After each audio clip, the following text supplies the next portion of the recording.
Why is your toddler resisting bedtime? This can be so frustrating, right? And I've been there myself. I have 3 children of my own. You put your toddler to bed, they get up 10,000 times. They ask you a million ridiculous questions like, why don't ducks have arms?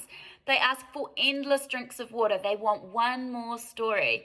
Toddlers and bedtime sometimes don't mix. Let's have a look at why. So by the time your little one is around 2 years old, they've started to realize they're a completely separate person. They have their own wants and needs, and they don't want to miss anything.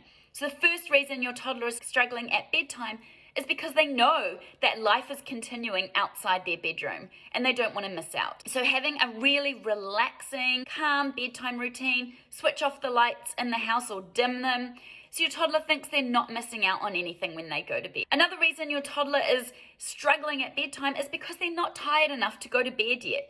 And this would be happening if their nap during the day is too long or it's too late in the day. Or if they're 3 and over, it might be time to drop that nap altogether.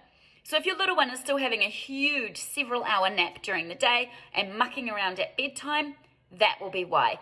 Either reduce the nap, move it a bit earlier in the day so it's definitely around lunchtime, no later than that, or look at getting rid of it altogether. The last reason your toddler is difficult at bedtime is because they can be.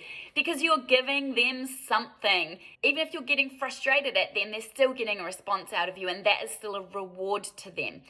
So whatever reason your toddler is getting up, we would suggest always doing what we call a silent return. You simply take your toddler in silence, don't discuss anything with them, don't give in to their demands, and you take them back to their bed in silence and put them in.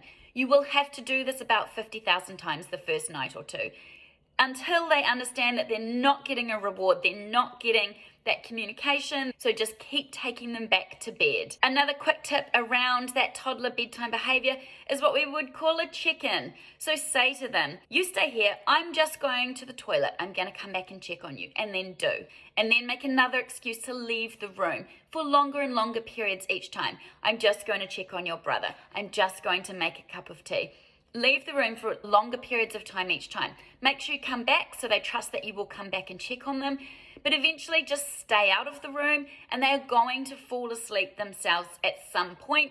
Then the next morning, you make a point of saying, I came back to check on you, and you'd fallen asleep. The goal is to get them to stay in their bed with the promise of you coming back, and they're going to fall asleep at some point in there. The first thing I would suggest if you're having toddler bedtime battles, though, is to check that daytime sleep. And then you can start using some of these other techniques from there. Good luck.